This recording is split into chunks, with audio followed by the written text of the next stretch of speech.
Hello and welcome to the next episode of Off the Fence, brought to you obviously in association with BoyleSports, courtesy of the At The Races digital platforms. And of course you will be watching and listening to this as we are about halfway through the Cheltenham Festival. We are about to preview day 3. Hopefully you have been lucky on days 1 and day 2. Should just timestamp this that we are recording this on Tuesday afternoon, evening now. So just day 1 behind us as we sit and record this, but we're looking ahead to Thursday's action. But of course I get to do that with Barry Geraghty and Tony Keenan. Mixed first day in various different ways, but let's check in with the boys.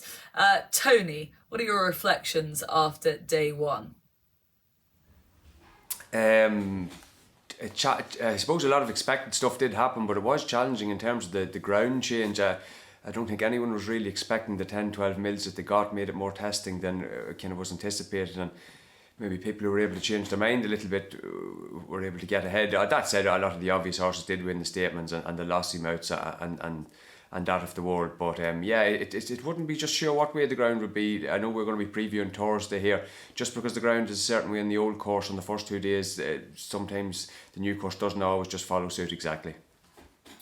Yeah, it's sort of tricky from our pitch right here, as you say, because I think we're going to have quite a drying day tomorrow by all accounts. That seemed to be the chat on the track. And yeah, Barry, just to reflect on Tuesday very briefly here with you. Obviously, when we got there this morning, it was absolutely lashing it down. And the mood didn't really pick up throughout the day, did it?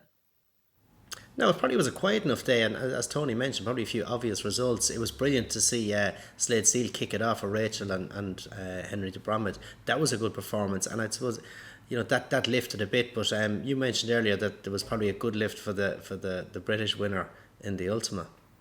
Yeah, I just felt like he got one of the biggest shouts of the day in terms of from round the paddock.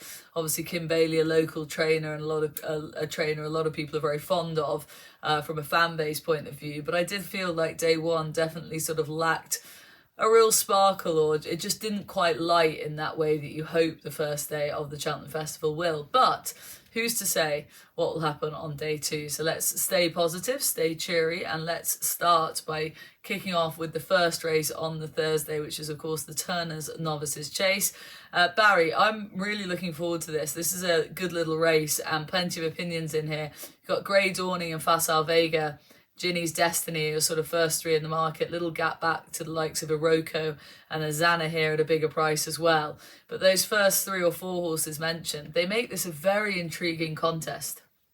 Yeah, definitely. It's a competitive race, and Grey Dawning has danced every dance. He was probably unlucky behind Jeannie's Delight when they met at Cheltenham before. But he has good form. He probably sets the standard and is the one to beat. But to a level, if you like. And I just think Iroko, good winner of last season's Martin Pipe, that's a race that turns out, a lot of good horses over the years. Galopin Des Champs, Sur Des Champs, Banbridge. Iroko won that well. He won well in Warwick on his only start over fences. So it's a big step to come in here on the back of one run. But Warwick is a good test in itself. And Well Chief is the other horse who has done this in the past on one run. So I'd be inclined to maybe take on the head of the market with Iroko. And Facile Vega is a horse who I was raving about early in the season, but he's after bombing out twice now. There's a lot of forgiveness needed for him. So if he was to reproduce what he's capable of doing, he would be the one to beat, but that's a big if. It is a big if. Are you just one last word on Iroko? Would you be worried about the lack of jumping experience for him? It's not ideal, but he did jump really well in Warwick. I'd imagine they've got a good bit of practice into him, albeit they couldn't get a run. So sometimes your hands are tied, but a horse who is natural, that's a good starting point, and he is very natural. Yeah, we like that. Tony, Barry's mentioned there the question marks in and around Facile Vega. Of course, we discussed the question marks in and around Gaelic Warrior, and then he went and did what he did in the Arkle today. I suppose that doesn't give us confidence for Facile Vega, but you were of the opinion that you would have liked to have seen him back at the 2 miles rather than this trip. Is that right? I wanted to back him against the Irish Arkle horses, and by the looks of things, if Gaelic Warrior hadn't been in the race, he might have been in the mix in the Arkle. The Irish Arkle horses finished second and third in that race, despite he let it Thompson again, looking like he hated Cheltenham. He actually ran quite well, missed at least 3 fences and came from a long way back. The road to the Dublin chase at the DRF starts from here, I'd say, with him. But Facile Vega, this is totally a different kettle of fish. He's stepping up in trip here. He's jumping, looking at it again, it hasn't been wonderful really in any of his 3 chase starts. It's probably going to be put under pressure here with the front running Paul Nicholls horse. So yeah, I think the Irish Oracle form and Facile Vega largely did seem to run his race at Leopardstown, was shown to be of a level on Tuesday, but no kind of more than that. Grey Dawning has been the big market mover in this race. I'm of the suspicion that he might be running in the wrong race. The 3-mile race would have suited him better, and I'm also not totally convinced he's a Cheltenham horse. He was really good at Warwick the last day, kind of a flattish track, so I'm just a little bit concerned about that. I would be, Iroko is a very dangerous horse in this. He just has such ability, and you would have to take it as a major positive that Connections are just having a go at this race, like that they've got him back. He must be going really well at home, and even the kind of market support that's come from, like, he's shortened in a bit, you know, from when he was initially put back into the race. Like a visually excellent performance on him on debut. But I kind of been on about Ginny's Destiny for a little while now, and he's drifted out now to a price where you can back him each way and you're going to take a minimal loss if he's in the 3. And I'm happy enough to stick with him. I think he's by far and away the best jumper in the race. Well, bar Iroko, I suppose. He's lots of excellent track form. He's 3 from 3 here, and Paul Nicholls was saying on the first start that he got him, he was just very, very fat, and so I think it's very easy to forgive that initial run. Is he the most talented horse in the race? Possibly not, but I'd say he's the one most suited to the conditions, most likely to jump round and most likely to do things right, so I'm happy enough to stick with him. Okay, let's move on then, Tony, to the Potemps handicap hurdle. Cletus Poulor is your 6-1 favourite currently in here, but that could change. Cuthbert Dibble is up near the top of the market. Then you've got the likes of Chantry House from Henderson's Yard, Gabby's Cross as well off a break. This is obviously the clash of the Irish handicapping form, the English qualifiers as well. The Irish have a few less opportunities over there. That's something you've discussed on this show before. Is it an Irish horse you're siding with here in the Potemps? Yes, well, I've one of each, but there is a concern with the English horse. The Henderson form has to be a worry. I know Lucia ran well today, but plenty of the other ones really were running up the track, beating a long way out the Iberico Lords and Mary's Rock and Jericho the Repanier. So we did an interview on RTV after, just some of them are running. They all seem to be fine at home. They were scoping them and all that, but some of them just aren't running their races. So I think he's got quite a strong hand in this. The one of his that I was interested in was Chantry House, who shaped really well in kind of a strongish race here, behind Buddy One. That form has worked out with McNamara's horse Noble Bert coming out and winning out of that. The horse was placed in the Paddy Power Chase as well, another McNamara horse. Then you had, I think there's another winner out of it there that I can't just think of off the top of my head, but that was good kind of solid form, and he was kind of his first start of the season. He was ridden to come home, and he's an excellent record at the track, and he qualified nicely for the race there in the qualifier last time. But again, you'd just like to see what happens on Wednesday. Are the Yard going to have a couple run better? I can't just wait. He became half a bet for me at the minute, just wait and see what happens. Main selection though is Henry de Bromhead's horse, whose horse seemed to be running really well on Tuesday. That's Gabby's Cross. Case with him is fairly straightforward. He's kind of a little lower rated over hurdles than he is over fences. He's not the best jumper of fences, so that could be a possible pointer. But more than that, he's running 2 Irish handicap hurdles lately, classy ones, where he's just had no chance with kind of the way the race is unfolding. The track he's been running at Galway and kind of Punchestown, short straight, held up too far out the back, just getting going late. Form of both of those kind of look solid with the likes of Buddy One and Alpeshameen going on, and I think this race just will suit him better. Plenty of time to sort of finish out his race, not much jumping in the last few furlongs of it and stuff like that, and with the way the Yard are going, you'd have to respect it. But again, there's loads with chances there. Like if White Rhino got in as reserve, he'd be interesting. Gaia Culler's been running well all season. Caroline was night catcher and entry.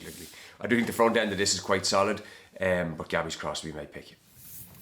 Yeah, you've rattled off so many names there, and obviously come down on Gabby's Cross with that nod to Chantry House as well. But it is one of those races, isn't it, Barry, that there's some sleepers in here in behind with the qualifying system.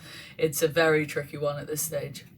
Oh, for sure, yeah. But I agree with Tony and Gabby's cross. I think the stronger pace is going to suit him, and obviously less jumping in the last mile as well too. So he's definitely one you'd have on the short list. The other one I liked was Gay Cool. Was a good winner on his previous start in Leopardstown at Christmas. Was second to Maxim last time, but dropped in off a slow pace. Had to come around the whole field. Very unpromising position he came from, but ran a good race. Is a 6-year-old, so still on the improve. I think Gaycool, there could be just a bit of juice left in Gaycool, so that'd be my selection. But Gabby's Cross would be the one definitely to keep an eye on. Okay, strong nods for Gabby's Cross then, a sort of double figure price currently. Let's move on to the Ryanair, Tony. Want to start with you here.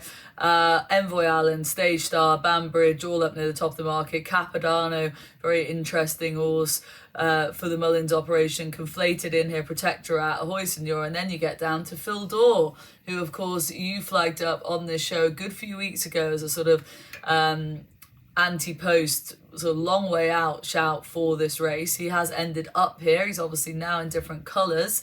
Are you still with Phil Dorr? Can you still make a case for him now? Yeah, I can still make a case for them. The problem is it's hard to rule any of them out, to be quite straight with it. Like there are 11 in this, and in races you can strike a line through some of them, but it's just so hard in this race. You've got a lot of kind of staying type of horses that are coming back down both in trip and probably from the peak of their careers, like Conflated, Protectorate, High Senor, arguably even Envoy Allen. So will all of those kind of turn up and run the race? I don't know. Capodanno's kind of probably more on the up, but does look like a stayer, like they're talking about the Grand National for him. Stage Star is one who's obviously well suited by conditions, but I think connections of all the other horses probably all know his Achilles heel. It's kind of getting at him early and not letting him dictate, and I'm sure both High Senor and Protector, who are coming back down in trip, will want to be forward and kind of press him. Banbridge has probably drifted out to a price that probably people didn't anticipate with so many of them turning up, but the ground obviously is the worry. But I'm happy enough just to stick with Field Door. It wouldn't be a very, very strong opinion. I think he's okay at 14 to 1. Like they paid 620,000 for him at the dispersal sale. He's obviously been valued kind of very highly as a juvenile hurdler. When he was chasing Vauban in the Triumph Hurdle type race, he always looked like he wanted a little bit further. Novice Chase started off well, but kind of fell apart then after a bad jumping performance at Leopardstown at Christmas, and then went back over hurdles. He tried 2.5 miles then. I just thought he was gone out of form at that stage, and he'd been very busy. But both his runs over 2 miles this season, to me, have been very promising against two of the better 2-milers in Ireland. He just chased Umdino Blue at an ace, giving her £7, kind of finishing out his race well. And kind of similar there behind El Fabiolo and Cork. El Fabiolo has gone on and boosted the form. Jungle Boogie came out in that and won a half decent race in Trevor. So yeah, I just think he's the one that is kind of still unexposed, and maybe he won't be able to bridge the gap. But I think some of these are kind of maybe coming off the peak of their careers. I would have prepared if Jack Kennedy had picked them. I'm not sure what to make of the break. I'm just wondering was that to do with the sale as much as anything. But yeah, he goes there fresh horse and definitely has a chance. Okay, sticking with Phil Dorr then. Barry, it really is, as Tony's outlined there, a wide open renewal of this. Of course, Banbridge of the horse we don't know if we're going to see due to the ground situation. That decision I'm sure will be made on Thursday morning. But even taking him out of it or putting him in it, whichever way you want to look at the race, as Tony said, cases for all of them. Like our pal Ahoy Senor, what we're saying about him in here? Yeah, I'm not so sure. I'm not fully convinced about him. He ran a reasonable race the last day when the young that was riding him lost his stirrup. But I think if the ground stays soft, Capodanno would have to have a big shout. But Thursday is a long way away, and this place dries like crazy. Tomorrow's given good. There is rain given on Thursday. Now it's probably only a small amount, but there was only a small amount given on Monday night, and there was a deluge. So we just don't know how soft it's going to be. If it was very soft, I'd be all for Capodanno. Better ground for Banbridge. But the horse in the middle, for me, who covers both bases, could be Stage Star. Has good course form. Has been kept fresh for this after disappointing last time. Does like the track. Won at last year's festival. Yeah, I think Stage Star could be the one. I'm a big Banbridge fan, but he will need to have the ground. Definitely a good to soft at worst. But if it was very soft, that would bring Capodanno into play.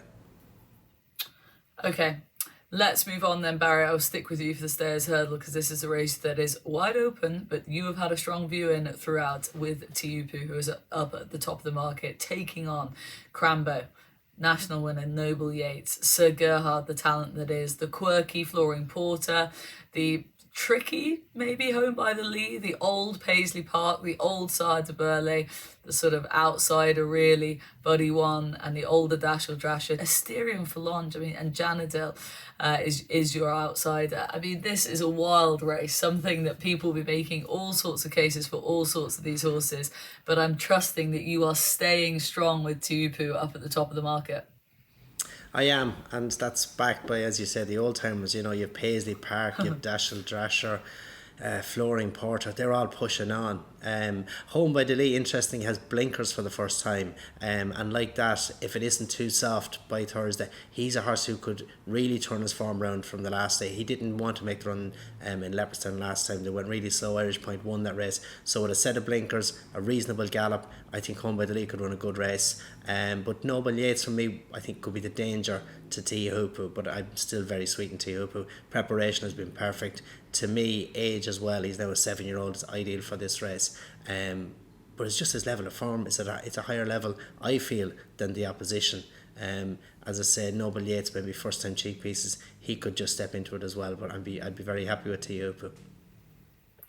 Now, Tony, I'm having a mind blank here because I know we looked at this race in the anti-post shows we did a couple of weeks back. Who did you land on at the time? I was thinking Irish Point at the time. Looked at Gordon Elliott and made quite a decent decision running him in the Champion Hurdle. He's definitely run a fairly good race there, and they're going to this race with a chance with the weather coming the way. I'm going to sit on weather watch with this. I'm not going to do anything until I see what the ground is like. On Thursday, as Barry said, it's a long way away, really. That the ground in the two tracks can be kind of totally different. Tiupu, if he gets his ground, will be very hard to beat when you see what is kind of turning up here. No Irish Point and so on. I would give Home by the Lee a little chance, but I think just wait and see what way the forecast is looking for Thursday if there is rain to come during the day. Okay. Pause for Tony's thoughts then on the Stayers. Let's stick with you, Tony, then for the plate. Obviously competitive chase, 2.5 miles. Krabilly is a market leader in here, taking on Theatre Man, St. Felician in there, Shake 'em Up Harry, In Excelsis Deo has been a big talking horse a few times this season. Have you got a strong view on the plate at this point, given the sort of worries about what ground they might be on? No, I think Henry de Bromhead is a horse in this with a little bit of a chance as an outsider. Wouldn't be a confident pick, but 25-1 there, Watch House Cross. I think he's a little bit better than his recent form figures suggest. He's looked for a while now, like he's probably a specialist 2.5 miler, but he's run a 3 a lot during the winter. I thought he shaped very well in a kind of a strongly run Tri-Town back in November, just didn't quite get home. And then similarly in the Paddy Power, he also kind of got into the wrong part of the track. And ship, I think he was one of the last few to finish there, but he'd gone much better than that the whole way through. He went for the Leopardstown Chase Dublin Racing Festival last time, fell at the first, so that was the end of that. But I think he might be worth a small few quid each way. Actually, a question for Barry here, something quite interesting. Paul Townend through Thursday won't have ridden in a handicap. So I just find it a little bit strange. I was reading Willie Mullins' comments ahead of the Fred Winter. I think he said like Paul didn't fancy any of them. So I suppose maybe he's minding himself. It's very unusual for a jockey to kind of just opt out of riding handicaps. And I suppose when you're riding 4 to 6 shots in Grade 1s, do you really want to get yourself possibly into bother riding a 10-1 shot in a handicap that's got a little bit of a chance? But I am kind of anticipating that he will pitch up on something in the county on Friday. Because that is a kind of Willie Mullins type of race. But Barry, has this ever happened before? Like where the top jockey would be kind of avoiding the type of handicap mounts for, I don't know, self-preservation reasons, common sense reasons maybe? Well, I can see the logic behind it. I'm sure it's as much Willie Mullins' idea as Paul Townend's, or more so, because Paul wouldn't be saying to Willie, I'm not sure about that, or Willie would be second guessing him. But who has ever gone to Cheltenham with a strong book of rides? As you say, the amount of odds-on shots that Paul is riding. He hasn't ridden a winner in Ireland for anyone else except Willie Mullins, so he's pretty well committed to the yard. But I would say that was Willie's call, and Paul probably had no objection to it. And when you were watching the Boodles today, I'd say Paul was very happy sitting inside the Wareham. Absolutely, yeah. Didn't Paul didn't take any handicap rides at the Dublin Racing Festival either, did he? Or certainly not on day one, I seem to remember. So it's Yeah, obviously a there was tactic they've used before. there's definitely been a bit of that, and as Barry says, his outside riding are very limited. I think he might have ridden one or two for Jessica Harrington. Like there was a time when he was riding for other yards, like Matthew Smith and the likes of these, picking up winners, but it just seems to have gone by the wayside. It makes total sense. I'm just saying it. I just don't recall it ever happening before. Yeah, not at Cheltenham. I mean, everyone's mad for a winner in any race, aren't they? Barry, what about you in the plates? Just before we move on. Yeah, well, the one I liked was In Excelsis Deo. I was flashing him up Oh, for of the Grand course, Annual, yeah. expecting him to go there. So he's stepping up and trip. And stepping up and trip is something I would have seen him doing potentially in a year's time. So interesting that they've gone for it now. He is a 6-year-old, I think it is.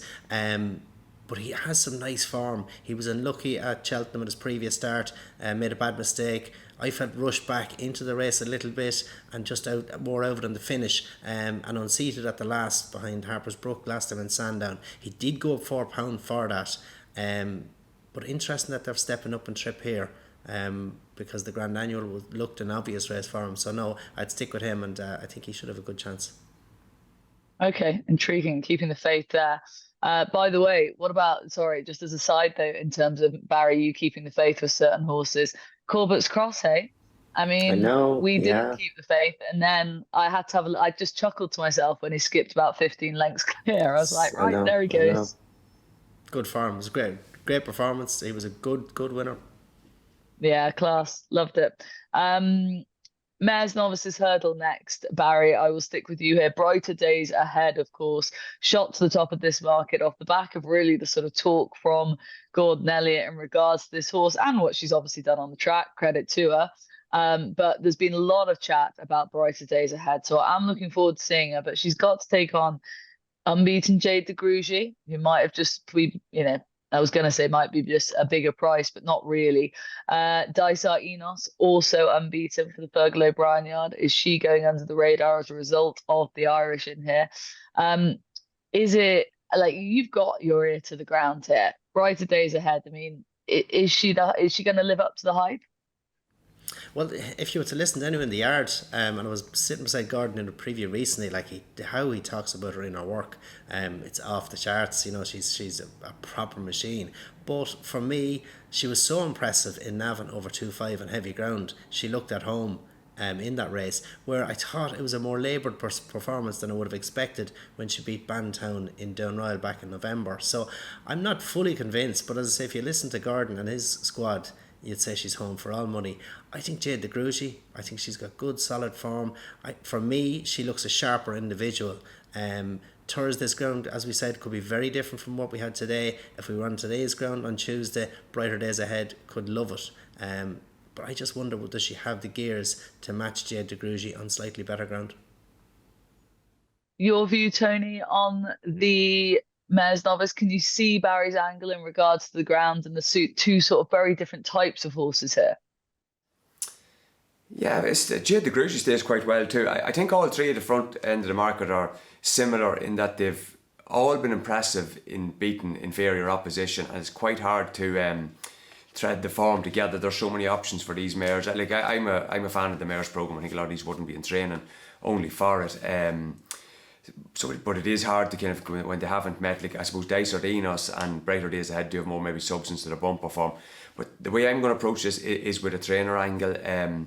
So Gordon Elliott has said something about Brighter Days Ahead that suggests she's very good. And in fairness, when he does say this stuff, he's often close to the mark. But Willie Mullins has done something with Jade de Grugy that is highly unusual, and I'm going to trust that. So Mullins, since this race has been run, Mullins would tend to run a lot of mares in it, multiple runners every year. I think 31 in total in the 6 or 7 or 8 years that it's been on. And probably all the more so in recent years when he's had more mares to run. The only year that he had a single runner was the year Limini won it. He's coming into this with just Jade de Grugy. I think that's a huge recommendation. He had the option of running Fun, who absolutely bolted up in Naas on Sunday, who looks like she, on that form, would have been a big player in this, and he's putting Jade de Grugy ahead of her. I just think the trainer angle there is just screaming to me that she's very, very good. So I'm gonna bet her. It's just the way the market has gone. Like, if you were on about brighter days ahead directly after Navan when she was 3 to 1, 100 to 30, I'd say fair play to you, on a really good bet. But the way things are at the minute, I just think Mullins might just have better horses than Gordon Elliott. I'd be happy enough to back her around 2 to 1, 9 to 4. With just the soul runner thing is just hooking me in. Like it. I like that angle. I could be hooked in with that too, Tony. Kim Muir, Tony, to round off day 3, 3 miles, 2 furlongs. Again, like, currently the market looks like this. I know the way you're thinking for Gavin Cromwell is the current market leader. Cool Survivors in there. Angels Dawn next best. Am I Right for Henry de Bromhead. So again, the Irish with a pretty strong handle on this. Is that the way you're leaning in here? Yeah, the Irish horse actually come with a really strong hand in this. Actually, the favourite, who knows? He's stepping up in trip. It's a long-term plan, all this type of stuff. I think I'm going to preference the proven handicap form over him, though. I thought Angels Dawn ran a really nice race in the TSs at Goran the last time. Obviously won this last season. Form at Stumptown worked out afterwards. Got into the wrong part of the track in Goran, and coming back on the conditions obviously suit her. Has to have a chance, and I believe she's in foal as well, which probably isn't any harm. And the other one that has just crept in at the very bottom is a horse called Daily Present, trained by Paul Nolan. He was quite a good novice hurdler on testing ground. Beat Bron one time at Navan, then kind of went to Punchestown, didn't really handle decent ground there. Was off for about a year and a half, came back last autumn. Looked like he had gone a bit to be straight. He didn't jump great, he just looked to be devoid of ability, but I'd say what was going on there was they were handicapping him, because as soon as the tongue tie went on up and down Ryle there, I think last month he ran out quite a comprehensive winner in a 3 mile handicap chase there, showed plenty of stamina. Now, the form of that has worked out really well. The second Positive Tinker ran a really good race second in the Leinster National at Naas on Sunday. Daily Present has been left on his 127 Irish mark, which again is quite unusual, and he's actually been put up to 129 for collateral form boost for that horse run on Sunday. So I think he's got a little bit of a chance as well. Would need the ground to probably stay on the soft side at least, but keeping a bit of an eye on the forecast, I think he's definitely in a chance. Well, Paul Nolan's horse got a bit mullered in the Boodles today, didn't it? I seem to remember in that car. Yeah, he was just travelling fine, and when a couple of followers that he just got hampered and was pulled up, so yeah, just didn't get a chance at it. Yeah, God, that was a carnage of a race in some ways. Barry, what about you in the Kim Muir to round off? Yeah, well, I suppose the money horse has been another way you're thinking. He was 7 lengths and 15 lengths behind Gaelic Warrior on right-handed tracks at Punchestown and Limerick, so that form is obviously fairly solid. But I'd be with Tony on Daily Present. Had 3 nice runs back in trip, stepped up in trip and down Ryle and put up a good performance, had some good form back in the page as a novice hurdler too, so I thought that was one of interest down the bottom. But I know the way you're thinking is the one they have to beat, but there's possibly value in Paul Nolan's runner. Okay, Daily Present getting a couple of nods from the boys to wrap up day 3's preview show. Barry and Tony, thank you very much as always. Good luck tomorrow. Obviously, that will be Wednesday. Listeners and viewers out there, thank you very much for joining us throughout the course of the week. Hopefully you're having fun with it. Hopefully you're enjoying the Cheltenham Festival. As we watch this, obviously just to timestamp this, we are recording this on Tuesday evening. You may well be watching this Wednesday evening or beyond. But stay with us because we'll still have a day 4 preview show coming your way. The ground may have changed, many different things coming throughout the course of the week. But for now, thank you very much for watching. That was, of course, Off the Fence, brought to you in association with BoyleSports.